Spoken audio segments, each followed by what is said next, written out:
Hello, hi. I just wanted to give a quick overview today of a new web-based instructional game called Blooket. Now, I know there's a lot out there, your Gimkits, your Kahoots, your Quizzes, whatever it may be. But I just wanted to give a quick overview of why Blooket might be something you want to look into in order to engage your students, especially in remote learning. So Blooket is a web-based instructional game, like I said, where it combines a lot of the that review feature that originally started with Kahoot, and then some of the earning money and tokens and prizes associated with Gimkit, but then takes that a step further. So Blooket is free, and you can create an account. So you would hit sign up. And when you go in, here's mine right now. You can create your own sets from scratch, create folders. You can also discover ones that other people have made. So you can go and search for a set based off of whatever theme or subject you teach. And I'm going to go back to my dashboard. Or you can create your own. So when you go to create your own, okay, so you would title it, give a description, cover, image. Now, the good thing about Blooket is that you can import from Quizlet, much like you can with Gimkit. So you can import using your own Quizlet sets, using other people's Quizlet sets, and then it will create the game based off of that. So I'm going to get out of here, go back to my dashboard. And so another thing that's great about Blooket is you can host games and students can also play them solo. So you can just, hey, here's the link for this, and they can play it solo. Obviously, you can put in images into a Blooket, into a question. So when you go in and look at the questions, it does sort of look like the setup of Kahoot, where it gives you a multiple choice, the different colors. However, the really great thing about Blooket is that there is not just one game mode. So I'm going to go in here and just show you quickly host a game. So you can, and they keep adding more and more different game types as they go on. But you can see here, right now, they have multiple different game modes. So going from classic to a racing game to a gold quest, which is similar to what Gimkit is, where they can take money and they can double their score or subtract from it, or this cafe game. So there's a lot of different opportunities here. Now, some of these games can only be done hosting, so it can only be done with a class, with a group. Other ones you can assign as homework and they can play on their own. So you would go in, start a game, let's do this one, and it tells you the rules, and you can click host game. So you can tell them, there's different setup options for each game. You can do it by time limit, the amount of, the score. It can show the instructions and allow late joining just like you can in other things. So just like Kahoot, Quizzes, Gimkit, it'll give them a game code and they can sign in and join. Now, the really big draw for me that sort of separates Blooket is students can create their own accounts. They can create a student account using their school email, and they can then, let's say they play a game, they can earn the tokens that they earn in that game that they can keep in their account. So it's sort of an incentive where, oh, if I do well in like this Blooket coming up, I can get tokens. Well, why would they want tokens? So the whole reason behind Blooket are the Blookets. And what are they? Or the Blooks. So I'm going to go over here. So the Blook are these little emoji characters that they can choose to be and choose to use and collect. And you'll notice that some of them are locked. So in order to unlock them, you have to go to the market, or the students have to go to a market. See, right now, I don't have enough tokens to buy anything. So the best way I can describe it is like they click on a box, and then they click on the question mark, and they get randomly assigned a little Blooket. So they pick one at random.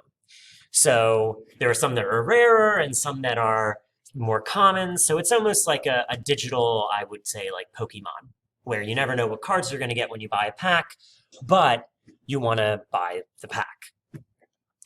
So students have been really going nuts for that because they want to get the tokens, they want to get answers right, so they can get more Blookets. So the other good thing within Blooket is that when you get a question wrong, students can't just quickly go past it. It makes them wait 3 or 4 seconds with the correct answer up on the screen so that they have to look at it before they move on. So it gives them that immediate feedback, that feedback loop, but it also gives them the answer so that they can work towards fixing that. So it's much like GimKit, where students may get the same question over again, but it gives them an attempt for as long as they're playing to get the points, okay, and to get the answer correct. So that's just a quick rundown of Blooket. So some really high points are it's easy to import from Quizlet, easy to save and search for other ones so that you don't have to make everything from scratch. Student interest is very high because they want to get the tokens so that they can buy the Blooks. There's a lot of different game types, so even with the same set of vocabulary or the same concept, you can make a whole different game on a whole different day, and it's a whole different experience for the students. Also, they can host, or a teacher can host a game, but students can also play it on their own. And yeah, it's just really a lot of fun to play. You can stop here. I'll take another few minutes to show some of the game types, but that's pretty much an overview of it. Okay, so I'll show you one of the sets that I made from a Quizlet that I have. So we'll just do a quick German one. Again, you can create your own, but you can also find favorites and favorite other sets that people have made and make homework. So let me just pick this one. So our daily routine, oops, sorry. I will do a solo game because I don't have any students right now. So there's a more limited, selection of games for the solo version. So here I'll pick the cafe game, and I'll say, oops, sorry, go back. So I already started a game, so I can load a game too that I was doing. So they go in here. All right, so the goal of this game is pretty much when you get customers, you want to give them what they want, right? So, oh wait, I need toast, so I got to restock the food. How do you restock the food? You got to answer questions correctly so you can get more money. So let me here, so just do this. So when you get it correct, you click anywhere. All right, and I still need to restock the food, so I still need to answer questions. So, okay.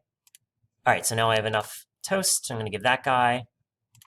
Okay, oh, look, still need more. If I can deal with that person and get the money, great. But I still need to restock the food. So here, okay. Here, let me get one wrong just to show you. So it'll say it's incorrect, and then they have to look at the answer, and then, only then, can they click somewhere next. All right, so still restock the food. Okay, so I'm going to click on that. Okay, now I can deal with that. So there's a little strategy involved, so I think they like that better than just the answering questions. So the content is really just a gateway to play the game. So let me see here. I got this guy, I got this guy. All right, still need toast. Okay, so let me answer that question. Still got to do it. Okay, Yeah, because I want to try and get this done as quickly so that the people will give me money. Okay. And now I'll just click on the host button so that you get an idea of what other types of games. So when you're looking at the host button, you get a quick overview of what actually is happening in the game. So it tells you what's the idea, speed and luck. They can do it solo as well. And it's suggested for 3 or more players for a hosted game. So obviously here it says build your riches in this chaotic mode by answering the questions to earn gold and keep it from other players. What I like about this one is that it's not your absolutely always high achieving students that may necessarily win, because there are buttons in here where when they choose a chest, if they get a question right, that they can switch their total with anybody else. So it's really more about you're trying to be lucky. You're trying to get as many questions right so you have more choices, but it really keeps it chaotic from like their side. But that's a good thing because it's not always like, oh, well, this person's gonna win no matter what. So there's that, not that easy out for the students, so to say. Or if we go to this factory one, you can do it solo or in a hosted game and they compete against each other, where it's self-paced questions to unlock upgrades. Okay. A cafe mode, as we looked at before. Battle Royale, they really like this one. It's a little slower because they only really answer one question at a time as a team. So they can play individually or as teams. If they're playing as a team,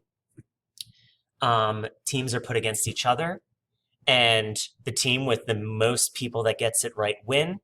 If 2 teams, everybody gets it right, or the same amount of people get it right, then it's whoever gets it faster, and then they like lose a life if they lose the battle. And then the last team standing wins. The racing, they're trying to get a certain amount of questions right.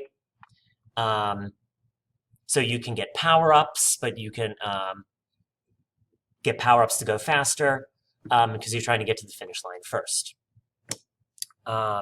This Tower of Doom, answer questions to collect cards that help you defeat evil Blooks and climb the Tower of Doom to victory. This is a solo one, and it's almost like it literally puts him in like old school. It looks like old school Pokemon battles from like Nintendo, if you remember playing those.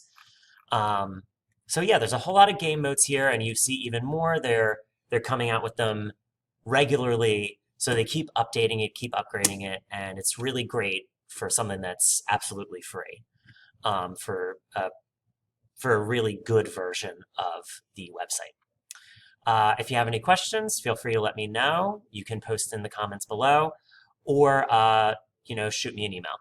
Okay? Bye. Auf Wiedersehen.